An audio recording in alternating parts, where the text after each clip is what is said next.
I'm Kyle Thompson. And you're listening to General Intellect Unit. And this week we're beginning a two-part series on the People's Republic of Walmart, a book that was published in March of 2019, so this year. Pretty recent stuff by our standards, right?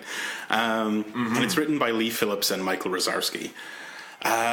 It's a real good fucking book, though. Ooh, real good.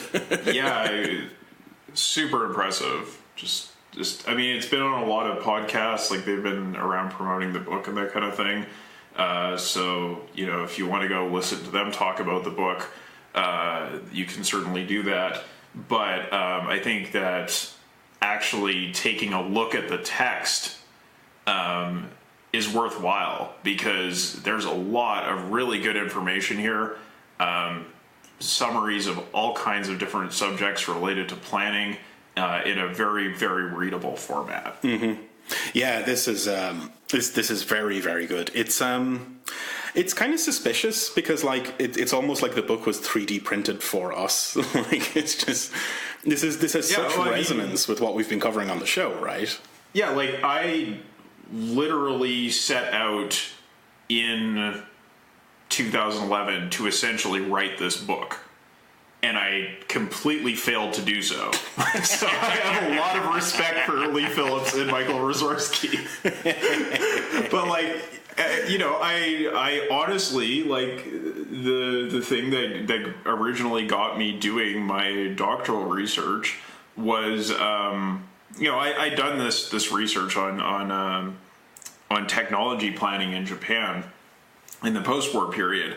But honestly, I was reading. I was trying to write a paper about Thomas Friedman, the New York Times columnist, and I was reading one of his books, and he was talking about Walmart, and I was like, wait a minute, like this would make for a really good subject in terms of thinking about socialist planning, because you know, they in this book they talk about how they sort of got turned on to this idea by Frederick Jameson, but I personally got familiar with this idea of corporations as sort of a seed for planning through the work of Ernest Mandel.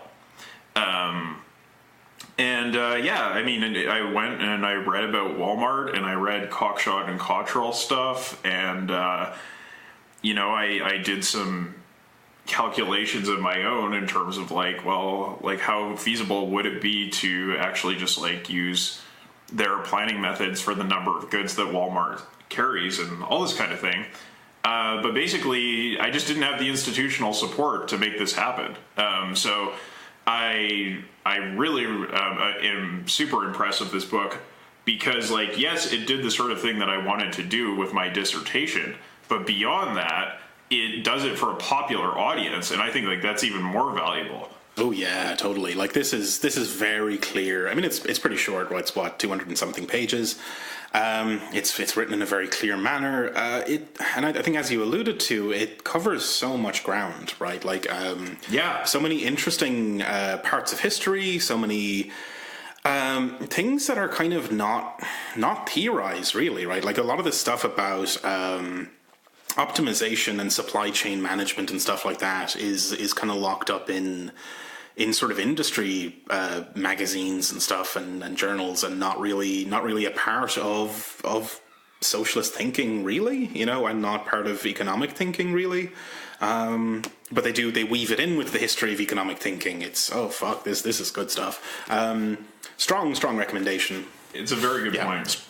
Yeah, absolutely. Like they not only bring together or like sort of summarize an enormous amount of information that is only available across a disparate amount of text, right? Like there's just, in order to actually get this information without reading this book, you would have to go and read a whole bunch of different books, which I know because I did it. I spent 4 years of my life doing that.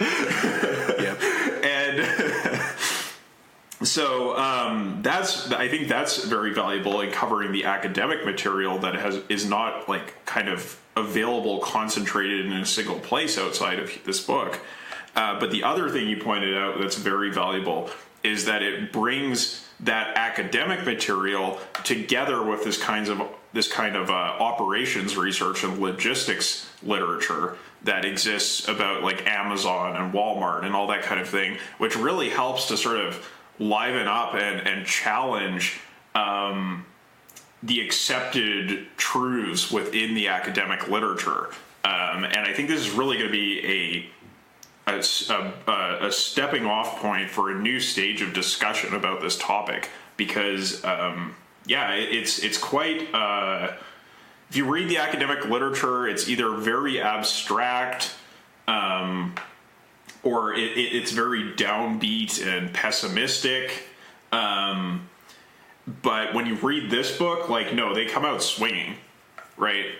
Like, they have empirical evidence to advance their claims and to really challenge the neoliberal orthodoxy about this subject in a way that is not just like an esoteric point of academic discussion, but is something like we can really think about in the world. Yeah, totally. It's wonderful. And I guess before we get into the text, we gave away 2 copies of this book pretty recently. We did that giveaway because I'm a fucking moron, and I was so excited by this book that I placed 3 separate pre-orders over the course of 2 years, with like forgetting each of them. And when launch day came, I got a big fucking crate delivered to my house with just 3 of these things in it. I was like, what the fuck? And I checked. I was like, how? Like, but that's how excited I was to get this book. You know. So congratulations to the lucky listeners. Well, I was talking to a listener, and he said that he actually did the same thing. So you're not alone. Yeah. So this has been long anticipated for me at least, and for that other listener. And I think it's been anticipated for a while by a lot of people, and fuck yeah, it delivers. Anyway, I guess instead we should probably get into the text. But for this episode, we're going to be going up through chapters 1 through 5, which is essentially the first half of the book, and the next episode will be the back half of the book as well. So it opens up with this introduction, and they're talking about Walmart, right? But like it's about the logistical marvel that is Walmart, not about the thing itself. And they're not defending the company; it's because it's a fucking ghastly, awful company. But the sort of point here is like, well, if only this gargantuan apparatus of planning could be captured and transformed and put to work for a more egalitarian society, right? That'd be quite nice, I think.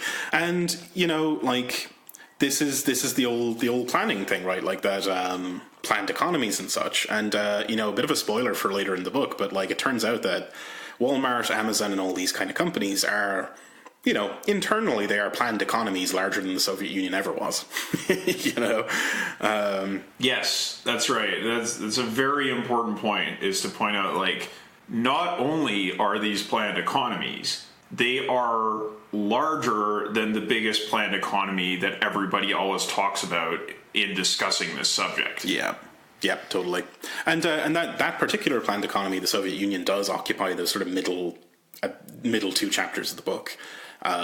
So it is given plenty of treatment here, but this is also married to a kind of like a positive sort of vision of a future planned economy that's not just about kind of going back and forth about the class character of the Soviet Union, which is a very boring fucking topic.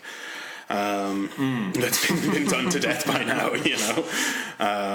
But like up front as well, they're sort of saying like, well, why should we care about, like a socialist, why should we care about this planning and optimization stuff?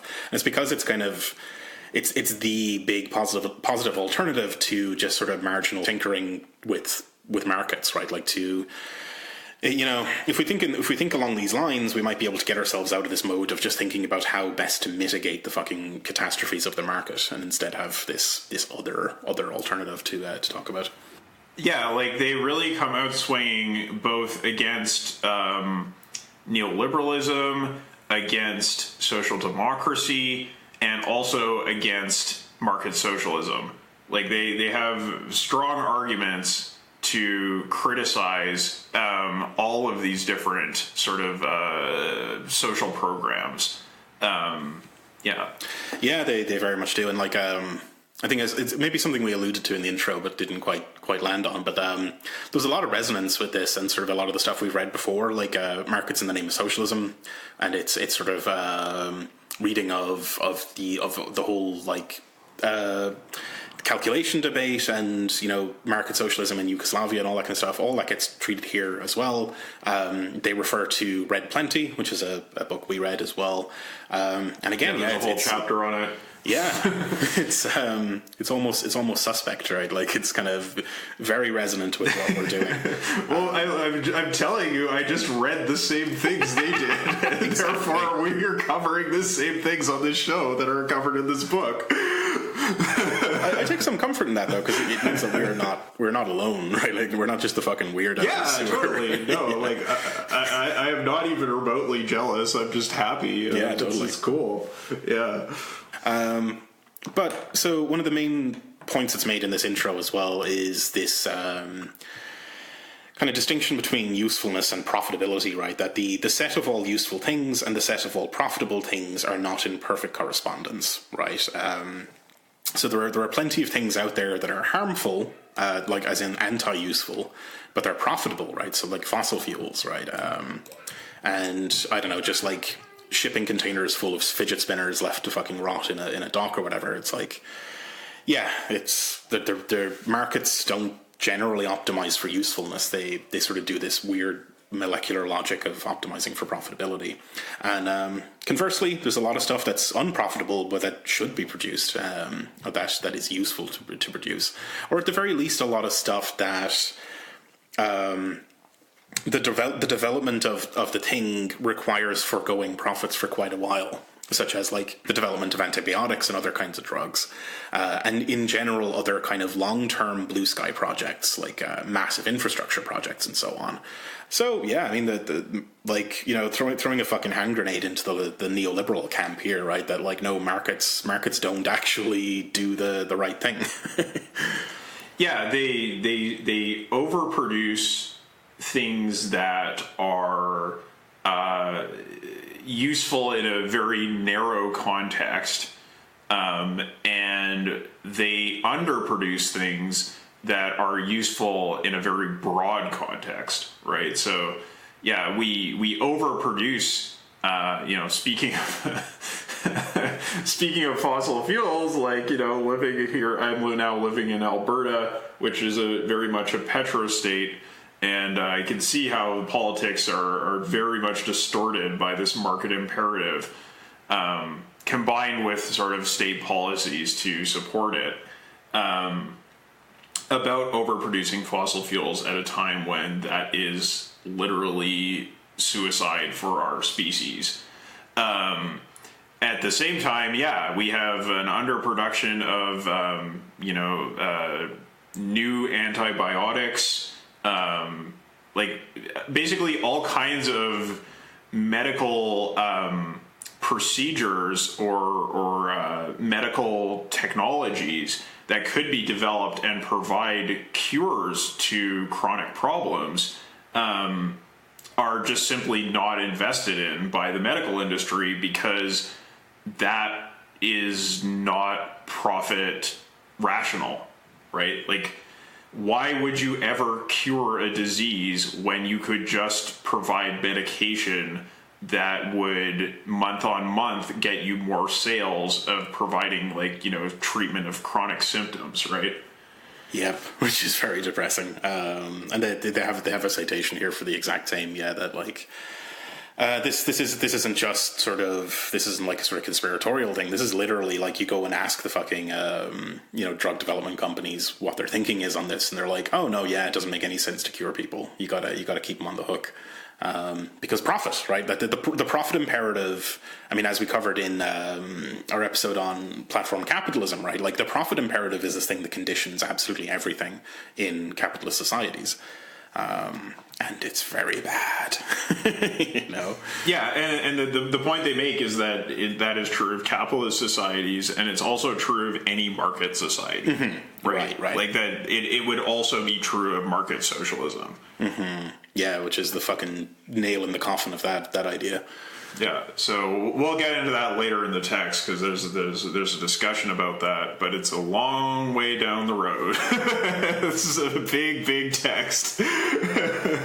It is very big, and it's like again, it's so easy to read, but there's a lot of stuff going on in here, and like the usual caveat for the show applies. Like we're going to be skipping details all over the place.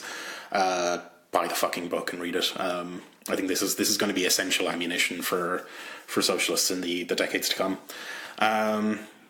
But there's another sort of call here to like, well, the alternative to these markets is usually planning, right? But like this planning stuff to us in the current moment seems very kind of musty and old, right? Like these notions of like optimization and all that kind of stuff. But it's a crucial question for us to ask, right? If we're people who care about justice, like the justice of allocation is a very real thing we should be considering, right? That like in our society, the allocation is made according to who can pay for things, not according to like what's actually useful or productive to have. And we need to think about the methods of allocation for our society, right? Which means, planning.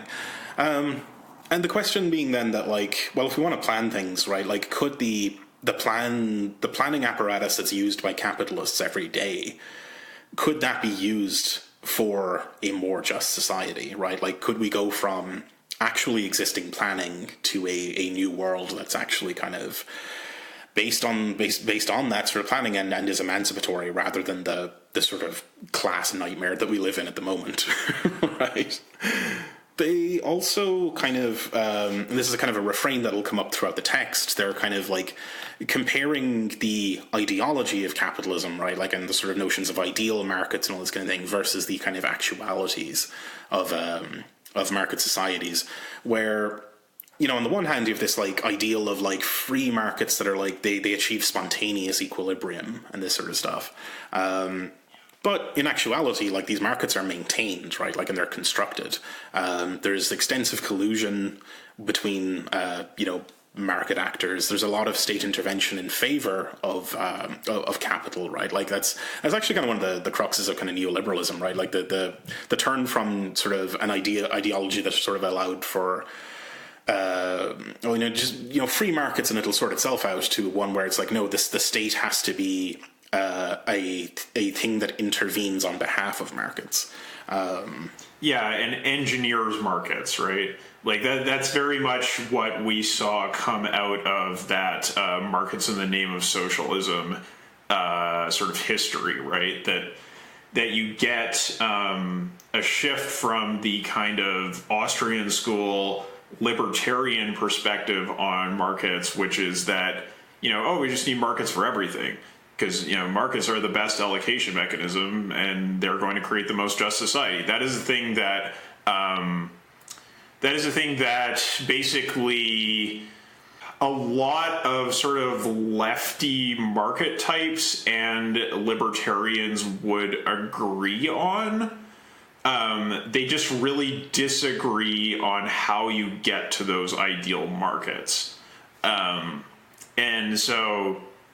in the history of neoliberalism, you get a shift away from that Austrian school kind of perspective, what we often call the libertarian perspective, and towards this kind of engineering mentality, like the nudge mentality, right? Right. Yeah. that comes in of market engineering. Mm-hmm. Yep, totally. And like. One of the sort of core points here as well, and it's again a refrain throughout the book, like they're very thematically consistent here, is that planning is with us now, right? Like inside firms, like there's most economic activity is actually planned. It's not really carried out on the market, but planning has always been with us, right? Like from like way back to like Mesopotamian accounting and planning through the sort of internal planning of households all throughout history. and the sort of intertwining of the history of money with the history of planning, right, as well, where in many sort of cases money took on this role as a sort of like token rationing system, essentially, where a given token was redeemable for a given amount of grain output and that sort of stuff. This kind of brings up like Graeber's critique of that sort of story that classical political economy tells us about, money originated in barter, right? But that is actually, there's no historical evidence for that. That's a kind of mythology. It's one that you will also find in chapter 1 of Capital, because Marx was just taking up what his contemporaries were talking about. But if you actually go back and look at the historical record, the dominance of markets in history is pretty hard to find. And like you can find examples like, Mesopotamians are mentioned here, but there's also like the Incan Empire was also a massive planned economy. The history is much more diverse, as Graeber would kind of emphasize, I guess, than economists would have you believe. Yeah, totally. But like for all those sort of examples that we have throughout history, like a lot of them, or like even most of them, are like kind of modulo like Graeber's point about like the diversity of human societies. A lot of this stuff is like either in some sort of elite control or is explicitly authoritarian. When we get to, say, the Soviet Union and China and companies, right? Like firms are authoritarian fucking nightmares internally. And that we need a new model of planning, or a sort of understanding of how we could achieve a sort of like emancipated democratic society that is also planned without simply repeating the same mistakes of history again. And that's what the book's going to be about. It's trying to bring together the actuality of massive contemporary planning systems with the ideal of socialist democracy. Mm-hmm. Yeah. And this is, this is also resonant with a lot of stuff we've covered, right? But it's also like, I mean, if you go back to sort of Marx's thing about like the dialectical thinking of like you hold the bad and the good in your mind at the same time, and recognize that the situation you're seeing might be the potential flourishing of a very good thing that might be able to cast off its sort of bad shell. Yeah, and I think that the thing that most of the literature discussing this misses out on, which this book brings up, is more of like those existing potentials, right? Like the things that actually exist now that you can find that dialectical moment in, which is largely ignored in a lot of the discussion of this stuff. Yeah. Which brings us on quite nicely to chapter 2. Could Walmart be a secret socialist plot? And the answer is yeah, pretty much, right? The initial touchstone here is Frederick Jameson, who sort of posed this question like in and around the 70s, right? Like, of kind of like, is this in fact like the sort of seeds of a communist future? There's a really nice point here, though. Like, it's from Jameson that like in the latter half of the 20th century, and especially and even now, we've kind of lost sight of any kind of utopian thinking, and that there's potential for like spotting the seeds of the future in the present, right? That like that's where the utopias might be. And yeah, it's like, he has this essay, Walmart as Utopia, in which he's sort of going over this thing of like, yeah, it's this like Walmart as an example of this kind of this coordination and planning might well be a blueprint for the future. Mm-hmm. Yeah, because it is a transnational planned economy that is coordinating production over the entire planet, right? And that is a pretty impressive example to look to for socialists, because ideally when we think about socialism, we think about a world system, right? Like an entire global socialist production system, not just socialism in one country. Yeah, which we know doesn't work. Yeah, it does not work. You have to emphasize that point again, but it doesn't work. Yeah, and there's something kind of really amazing about this realization, right? That like, because it sort of hits you first as like, that sounds like bullshit, right? Like, oh, what we're going to just like Walmart is a communist thing, and then you sort of, you know, pause and let your eyes drift out of focus for a minute, and it's like, ooh, holy shit, yeah, I can see it now, right? Like this like, or like Walmart and Amazon, right? This like globe-spanning infrastructure of coordination and distribution. It's like, that's what the commies were after. That's what we wanted, you know? Yeah, kind of pretty mind-blowing initially. But like, and it's something that they will touch on, because I think the way we've been talking about this up until now might suggest to people is like, well, but what about the sort of power dynamics? What about ownership and stuff? Like, yeah, they'll address this. Like that is part of the book as well, right? Like it's not just fawning admiration for the infrastructure. It's like this big question of like, how is this stuff owned and how is it controlled, and who has input into these infrastructures? All those questions, you know. I mean, it's quite interesting because, like, I brought up how sort of Thomas Friedman kind of turned me onto this subject back in the day, and there is a way in which the first section of this book kind of reads like Thomas Friedman for socialists. It kind of has that like rhetoric to it, and I was like, wow, yeah, this is like actually this kind of like breezy, sort of like business reporting kind of a tone to it, which definitely does not continue into the second half of the book, where it gets more sort of historical and there's more details back there. But that opening section is really pretty breezy. So yeah, it's very interesting. It's very, very interesting how there's this sort of dialectical inversion of Thomas Friedman happening here. Yep.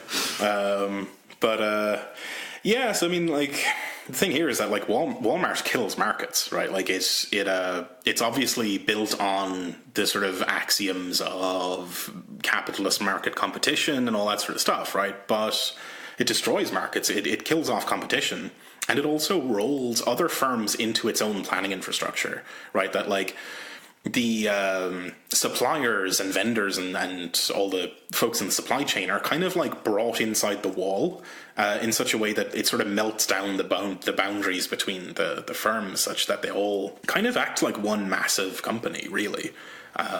Yeah, and this is a really interesting point, because when later in the book, when we look at the history of the development of planning in the Soviet Union, it's kind of also how the planned economy in the Soviet Union evolved. Like, it sort of rolled other firms, other sections of society into itself. So there is this kind of interesting historical parallel there, where in the case of the Soviet Union, it was done under a situation of civil war, massive scarcity, and just utter desperation. Whereas in the case of Walmart, it was done in just sort of, you know, Midwestern America. Mm-hmm. So they're very instructive parallel examples. Yeah, for sure. Yeah, and another interesting point there, if I might, is just that in both cases, the Soviet example and the Walmart example, the people in charge were not really ideologically committed to what they were doing. Like, when you look at the Soviet Union's planned economy in retrospect, we kind of project the later things that were said about it onto its creation. But really, people were very divided among the Bolsheviks about the subject of planning and how to do it. It really seems like the development of planning within Walmart was quite similar. Like, it was very pragmatic. Well, it seems that they were both conditioned by very simple imperatives, right? That, like, for the Soviets, it was an imperative to not not be fucking evaporated, right, by other forces. And for the Waltons, it was just simple cost cutting, that got them there, which is, we want to cut costs. And it's like, look at all this dumb inefficiency of like dealing with the stuff on the market. Let's cut costs there. Very simple imperatives that lead to this emergent kind of outcome. And like ultimately, like the big sort of point here for Walmart is that it's proving in practice that planning beats markets. That like at every step of the way, when Walmart as an entity has this kind of choice to make, it always chooses to not do a market, right? Like there's no markets inside the company, and when it wants to deal with a vendor or whatever, it tries to absorb the vendor into itself so it doesn't have to deal with it on a market either. There was a point, I think in the 90s, where Walmart experimented more with internal markets, and they just dropped it like a hot brick very fast because it was like, this doesn't work at all. So it went right back to planning. But all this brings us on to this sort of the beginnings of a thread that'll run all the way through the book about the socialist calculation debate, for which I'll hand over to Kyle, because I think he's massively more knowledgeable on this. So what's all this about? Yeah, so the socialist calculation debate is a name given to a debate that sort of happened like mainly in the interwar period, so between World War I and World War II. And it was a debate about the feasibility of a socialist economy. And primarily a planned economy. So the way that this got going was initially, or I guess, that's a simple oversimplification, but we can start here. It's a very difficult subject to summarize, but I think it's worth starting where they start with it, with Otto Neurath, right? Otto Neurath was he's most famous these days for being a philosopher. He's really associated with analytical philosophy,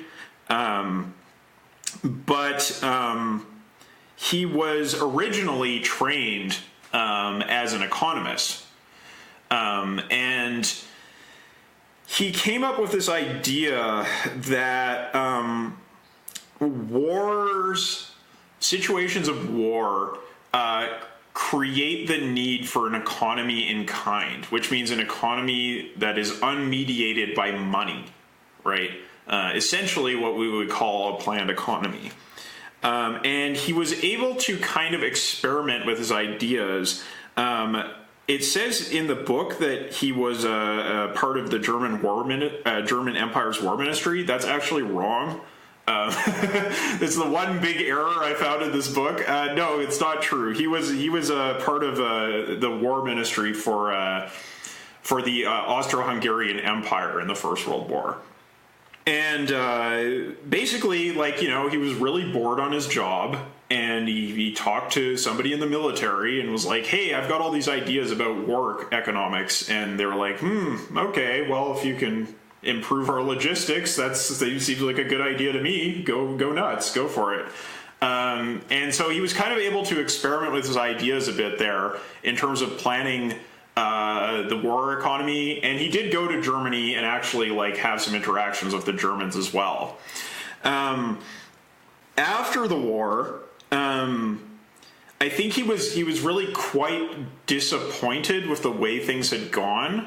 Not in terms of the logistics being a problem, but more in terms of just the lack of democracy, the ways in which this war economics didn't really lead to a kind of democratic socialism that he had hoped for, right? This was kind of the kind of harebrained aspect of Neurath, right, was this idea that the war economy would lead to the socialist economy. But after the First World War, you have the German Revolution, right? The kind of failed revolution, socialist revolution in Germany, and the Hungarian Revolution.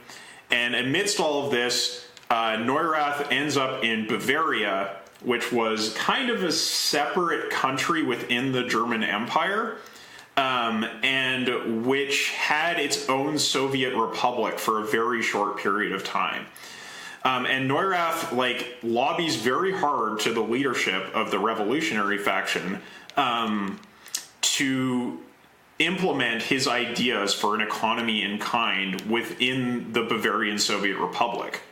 And so he actually gets put in charge of this effort. The revolution fails. Obviously, it didn't go super well for a number of different reasons. Didn't really have too much to do with Neurath. It was more about infighting, and it was a mess. It was a complete mess. Actually, this was what destroyed Neurath's career as an economist, because after that he was blacklisted from ever teaching in universities again, because he was tainted with this sort of commie brush. But it was around this time that his ideas started to kind of get more discussed. And another Austrian, Mises, who people probably know way better than Neurath, kind of started to respond to his ideas, right, about an economy in kind. And so that's when the socialist calculation debate really got kicked off. You have Neurath on the one side, who's arguing for an economy in kind because it's going to be more democratic than the market, in the sense that people will be able to vote on the use values, on the uses, on the things they actually want, right? As opposed to just kind of engaging in this arbitrary market system. And Neurath was very interested in democratic rationality throughout his entire career. He was really interested in using statistics, in communicating ideas to the public, in trying to create the institutions of mass democracy. And his economics, aside from the whole thing about war being super great, basically are coherent with that, right? Now, Mises was, sort of one of the leading lights of the Austrian school. He was by far the most extreme member of the Austrian school. They were both living in Vienna, because after Neurath left Bavaria, he was rescued basically by the Austrian Social Democrats, and he went on to go work in Vienna. So the two of them were both there, and Mises was, as he's known, he's an extreme libertarian, right? And so he was trying to refute Neurath's ideas about socialist planning, and that's really where that first stage got kicked off. So what the substance of the debate was that Neurath was okay, we're going to have this economy in kind. There will be statistical work that will be done by a central calculation bureau, and basically people are going to have democratic deliberations about the sorts of things that our economy should produce. And central to that effort is the requirement that plans be drawn up according to some kind of mathematical calculation procedure. Because if you can't figure out what you need in order to produce a certain package of goods in the economy, what the inputs are for all of those outputs, then you can't coherently make a plan without a market, right? Or you just can't coherently make a plan at all. And so Mises attacked Neurath on this point of calculation. And he basically said that, it's just so impractical. How could you possibly ever do that calculation, right? That's absurd. We just couldn't do that. And then, because it's impossible, what's going to happen is that the socialist leadership is just going to start making decisions by fiat, and then it's going to become an autocracy, and it'll be way worse than the market ever was, right? That was basically Mises's argument. And, you know, at the time, they were both sort of looking at the example of the Soviet Union in the background, right, as like, you know, this kind of thing is sort of happening in the background, but they didn't have any firsthand experience of it. They were just kind of like looking at it as an example way over there in Russia. But, you know, that's why there were stakes here, right? And like on both sides of the debate, there's this concern with like loss of fidelity, right? That like for Mises, that like the bureaucrats would have bad data, like they wouldn't have enough data, there would be a loss of fidelity in like the information. And then on the other side, there's also a concern with that like prices lose information, right? That, like, that there's, I mean, they definitely do, right? There's a huge amount of stuff that's packed into one number. Yes. So the point where, Mises was criticizing Neurath for saying like the bureaucrats are not going to, you know, in our sort of cybernetics terms, like have the requisite variety to actually deal with all of this data, right? Like that's just not gonna, they're not gonna be able to make sense of it in any kind of useful way. They're going to lose, it's going to be a very lossy process, as you said. With Neurath, the rejoinder was very much like, well, prices are already extremely lossy, and that is why I was engaging in this whole process in the first place, because Neurath was definitely not a authoritarian. He was very much a Democrat, and he really cared about people's ability to express their needs and desires in society.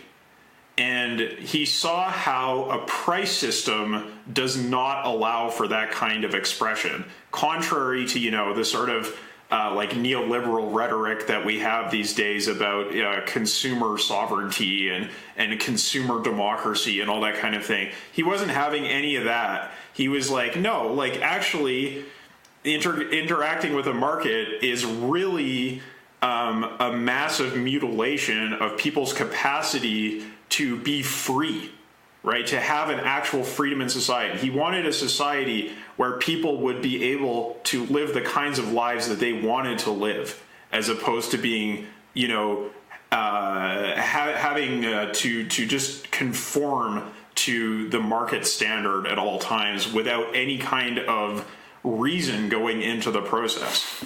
Yeah, totally. And like, what's kind of funny here is that like the whole quip is that like, oh, you know, socialism works in theory but not in practice. But then the fucking Walmart and Amazon and stuff prove that planning does work in practice, right? That like internally they're planned economies, right? Like that's exactly right, because we have so this was already considered to be in most of the 20th century.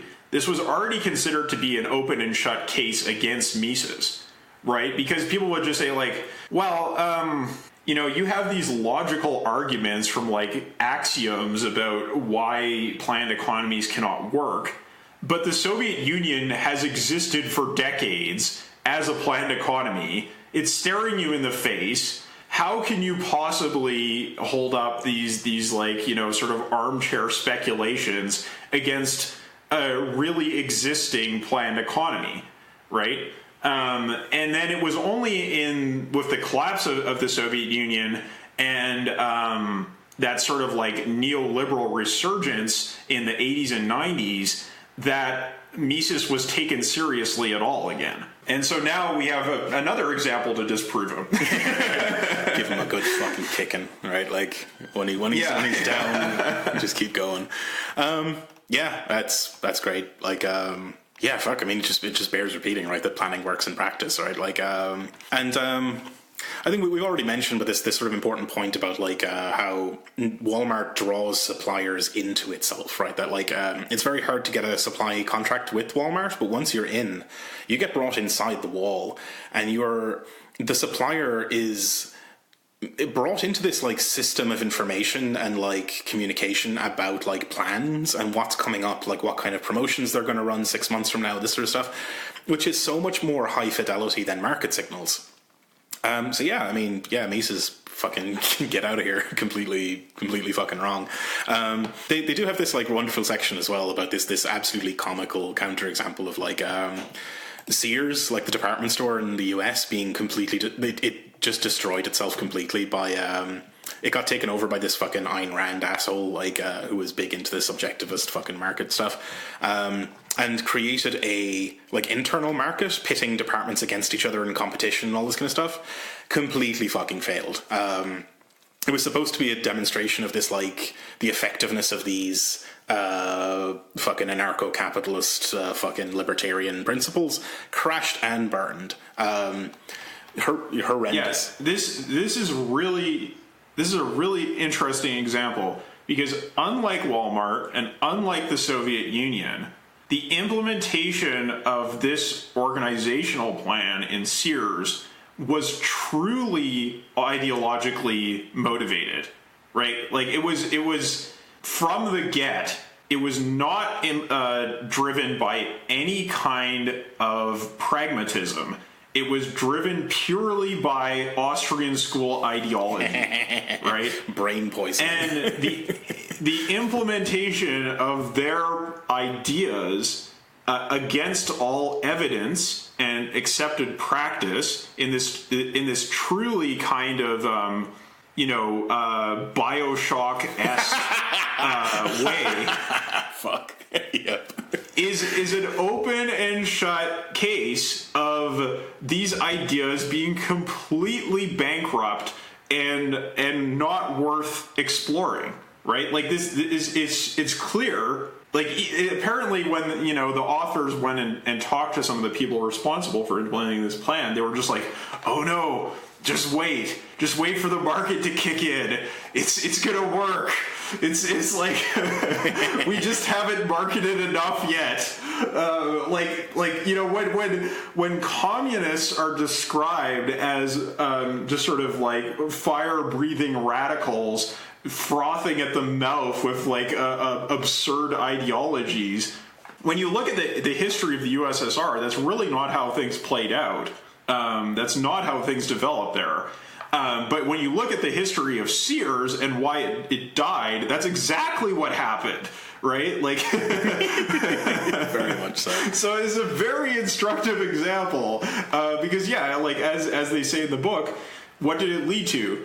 Massive inefficiencies, duplication, waste, incoherence. All of the managers were at war with each other. They were trying to hide information from each other in a very similar way to people point to with the Soviet Union for how like information was withheld from Gosplan all the time. It is a perfect example of a dysfunctional organization, and its death was swift and catastrophic. Yep. And it actually, it did destroy many people's lives, right? Like people who had no connection to this planning effort at all. Their lives were ruined. They were put out of work. And it certainly damaged communities. And it's just an example very much worth pointing out, because it's like, yeah, no, this is an object case of why you should not listen to libertarians. Mm-hmm. Yep, keep them away from you. Just block them the fuck out. Great stuff. Really, like this is like, as you said, right? Like it's kind of tragic. It's definitely tragic that like people got pretty badly hurt in this, but like it is a laugh a fucking minute. Like reading this thing, it is. I was in stitches, fucking laughing. Buy the book, everyone. So chapter 3 then, Islands of Tyranny, opens up with this kind of really nice thought experiment from Herbert Simon with like, if the world was viewed from outer space by like an alien intelligence, whatever, and it was looking at the kind of economics of the world, what would it see? And the classic answer would be, it would see these little nodes that are connected by red string like market sort of interactions. But his case here is actually quite the opposite, that what it would see from above would be these big green blobs with like internal structure that are firms and companies joined together by really tiny little connections that represent the market, that like in essence, right, it's the organizations that come first, and it's the network or the market that comes second. And this is where we get introduced to this wonderful term of like islands of conscious power, right? And the big sort of the gist of this sort of chapter is that, yeah, I mean, the companies are these like authoritarian islands of tyranny in the market, where like ownership and domination are woven together to create this kind of authoritarian form of planning, which is very much the kind of planning we don't want, right? Oh, absolutely. Yeah, it's the question of exactly of like, well, yes, there are islands of conscious power, but what is the nature of that power? And in fact, the nature of that power is not one we're particularly happy with. Yeah. And we get introduced to some figures here. This guy by the name of Kos, who was also investigating this sort of stuff. And what the kind of theme as well is that like this is kind of like a dirty secret for capital or for bourgeois kind of ideology, right? Like it's the sort of power wielded by the bosses. Is never like the planning is never acknowledged, right? But then also the power is never really acknowledged. It's all, you know, you open your fucking business 101 textbook and whatever, and it's all about choice. Oh gosh, you know, wonderful choices. And like, but you don't have a choice at work, right? Definitely not, because it's planned, and it's planned by somebody with this power relation over you, right? Like it's this sort of this dirty secret, right? There's a nice little bit here as well where they play off like Smith with his invisible hand of the market versus the visible hand or fist of the boss tyrant. That there's this ideology which says that the economy is orderly but unplanned, right? That like the order spontaneously emerges just from market interactions. But the order, realistically, like going with that initial thought experiment and its image, the order is imposed by like, as again the fucking title of the chapter, in these islands of tyranny.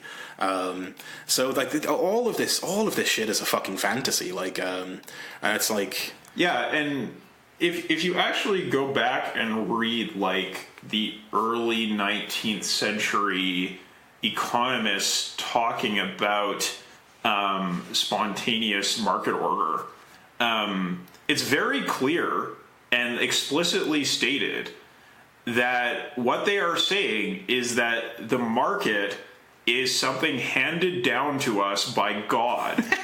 And like in no uncertain terms, and that to rebel against the market order is to rebel against the divine will. And this idea is more and more obscured as we get closer to our time, but the fundamentals of the argument are the same.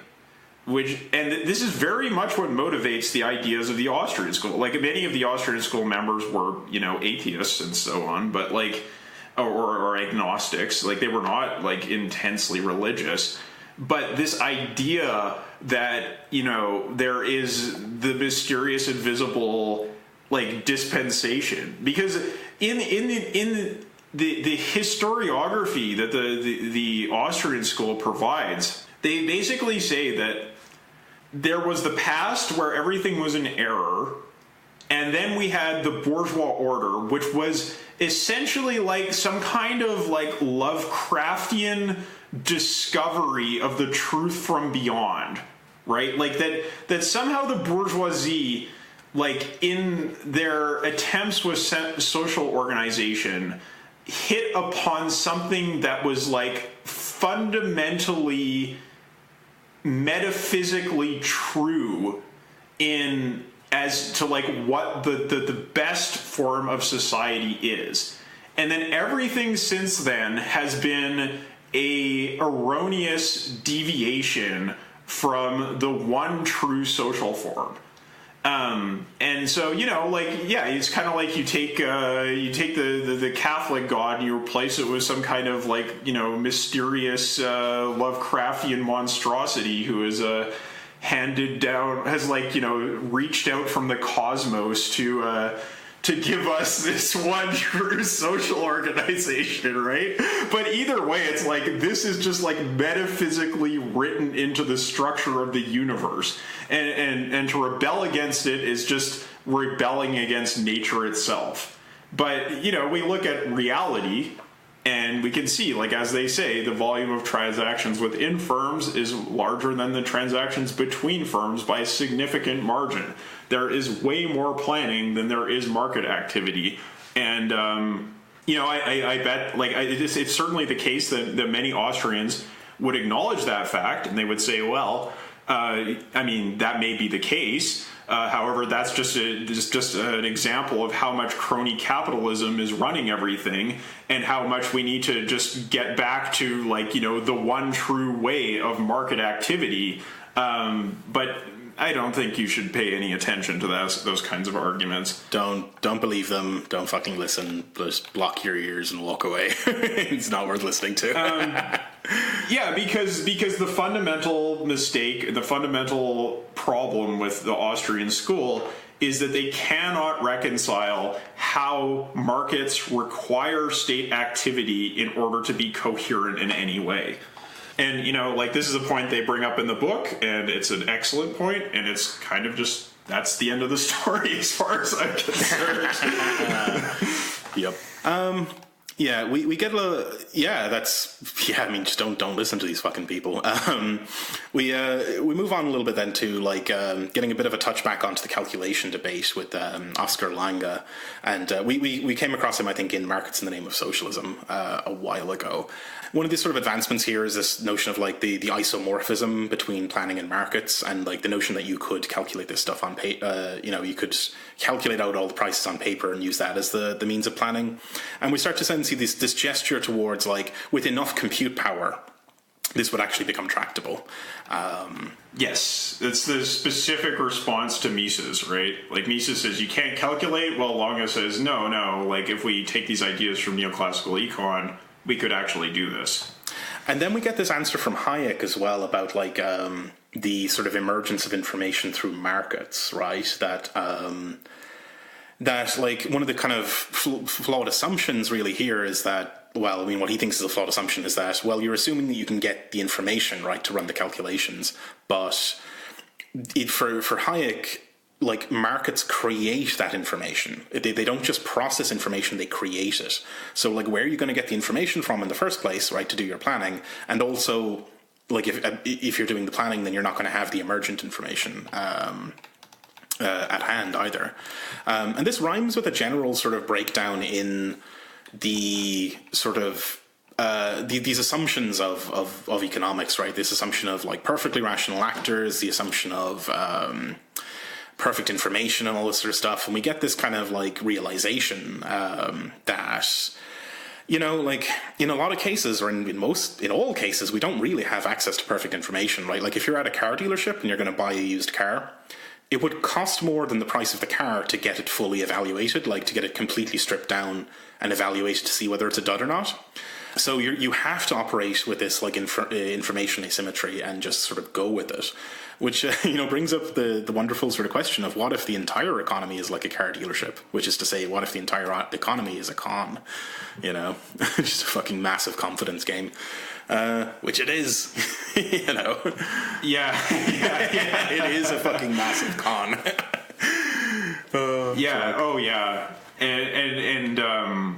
This question of information becomes very important for sort of, like, neoclassicals, and they start to kind of go off and tinker with that idea of holding in their minds the perfection of the ideal market, and then looking at our fallen reality and trying to come up with ideas for how to reconcile our fallen world to the true perfect world of the neoclassical market model.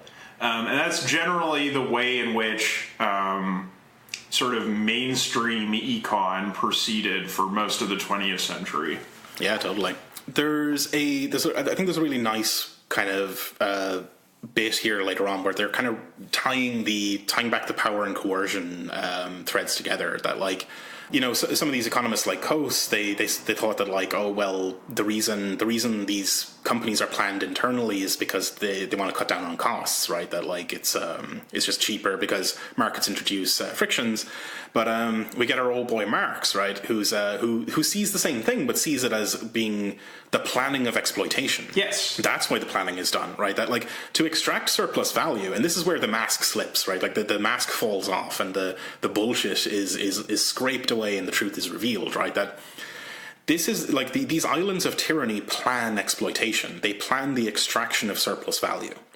And that, like, if you want to efficient, like, again, right, our profit imperative, right, it is imperative that you, like, operate efficiently to get this profit. And that efficiency requires the planning and discipline of the extraction process.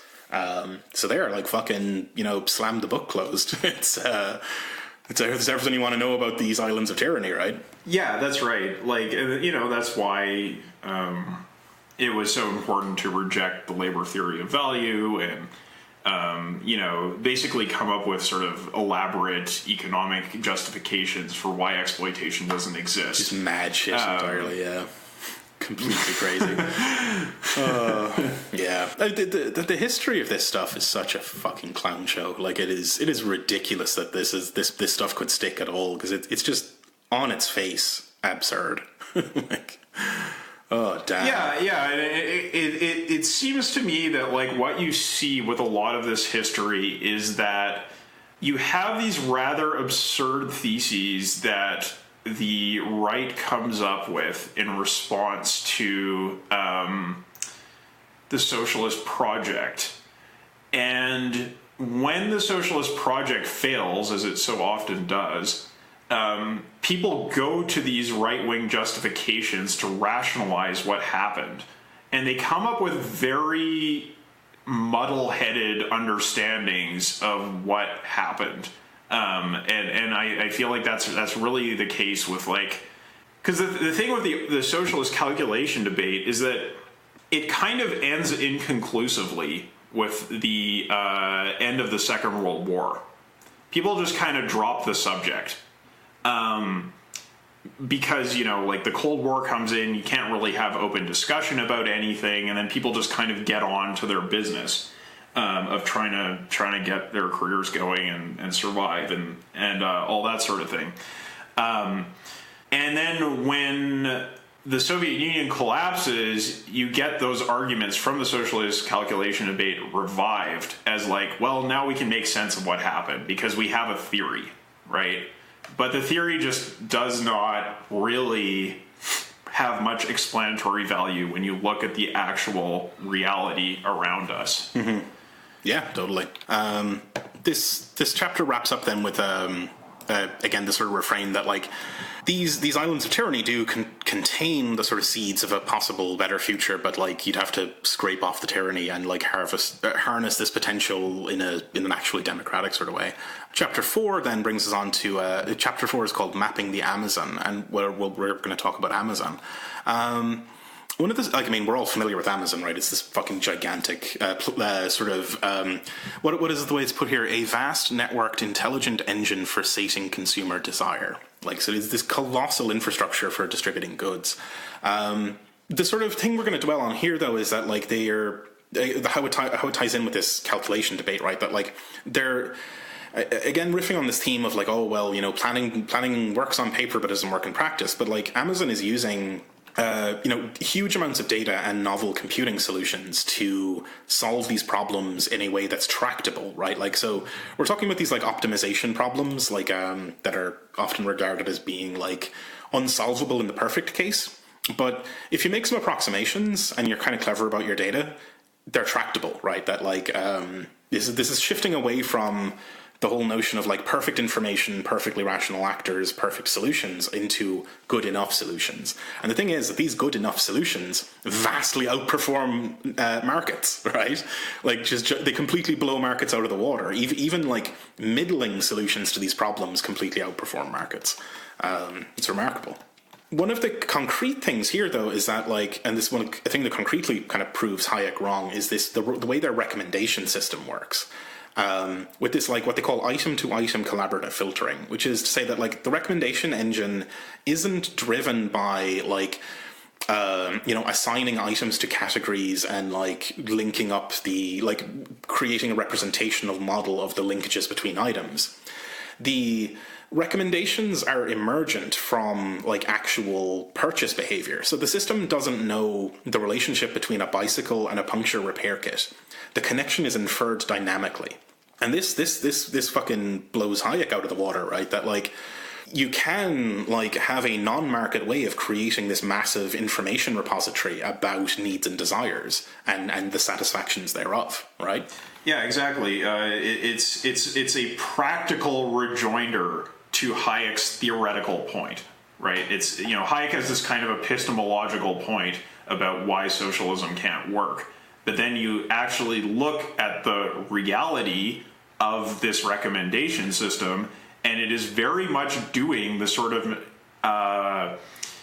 information production that Hayek attributes to the market. And, this really dovetails with our discussion of platform capitalism too, right? Like, that discussion of data and the discussion of the working of data, like, all of that stuff is information production in a way that offers a meaningful response to Hayek's sort of, like, claim of an exclusivity of the market's capacity to do that. Mm-hmm.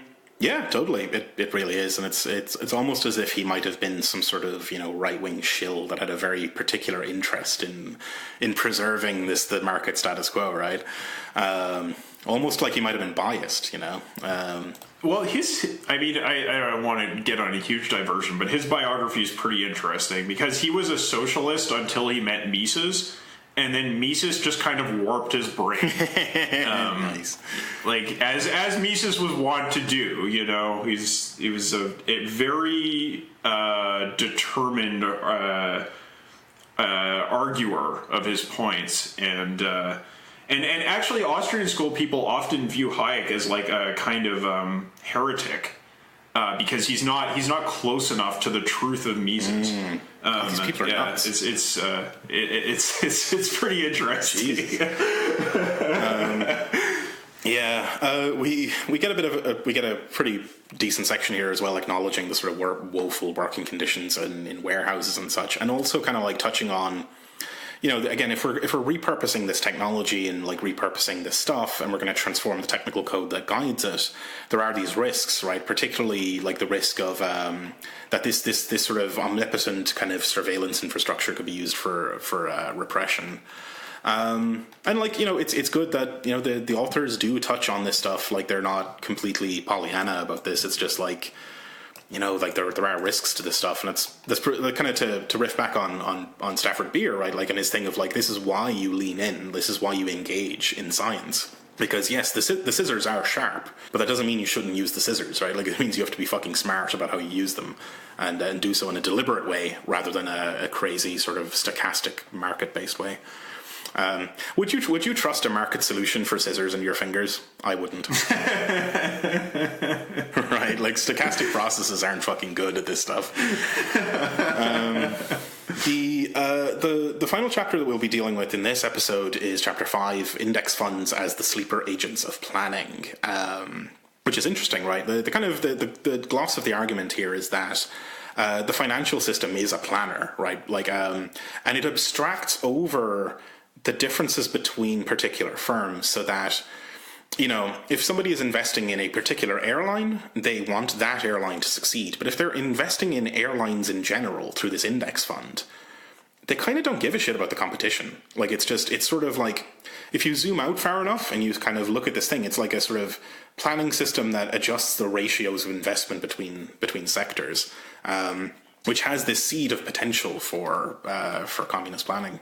Yeah, the argument there is sort of like the central banks direct the overall planning effort of the capitalist system, and the large index funds are like the second level of that planning effort. And this sort of argument can be overcooked a little bit and go into a sort of realm of, like, oh, well, actually competition doesn't exist. But, like, no, like, it's like a dogfight in which you own both of the dogs, right? Like there's a sort of comical kind of unification of the ownership, yes, but the violence is still very real. Like like all of those airlines are actually still competing with each other, but yes, there is this abstractive layer that like kind of nullifies some of the effects of the competition and sort of unifies sectors. Yeah, it sort of what ends up happening is that rather than having particular capitalists directing firms and being in conflict with each other, you have sort of like a general class dictatorship over the sector, and it's very incestuous, right? That they're all on each other's boards. Yes, there's so much cross participation of boards of directors within sectors and across sectors. And that does make a certain amount of sense, given that people are getting paid out of index funds, which have a very general representation of the capitalist class interest. But the fact remains that they represent the capitalist class interest, which is to extract surplus value. And what competition, at least I think, is doing there is you kind of pit one firm against another in order to accelerate the race to the bottom, right? To just exploit as much as possible. It's kind of like it's like a forced evolution, right? Where the competition is the fitness function. Yes, it's like how you train an AI. Yeah, and it's the competition still provides a useful alibi when the managers go and have to talk about hard decisions to the workers, right? Like, oh, well, the competition, those guys over there, well, they don't, let you go to the bathroom when you're working. So I guess we're just not going to have to go to the bathroom. Sorry. So, again, this theme, right, that like there's the potentials for a very different future here, but it is currently arrested and tied up in this class system and the reproduction of that class system. Which massively sucks and isn't good. One interesting thing here is that this idea of sort of like aggregation by the financial sector originally was come up with by a guy called Hilferding, and Hilferding was also an Austrian. So I think pretty much everybody we've talked about today comes from Austria and was also active in the same period of time. Do they have a lot of lead piping over there?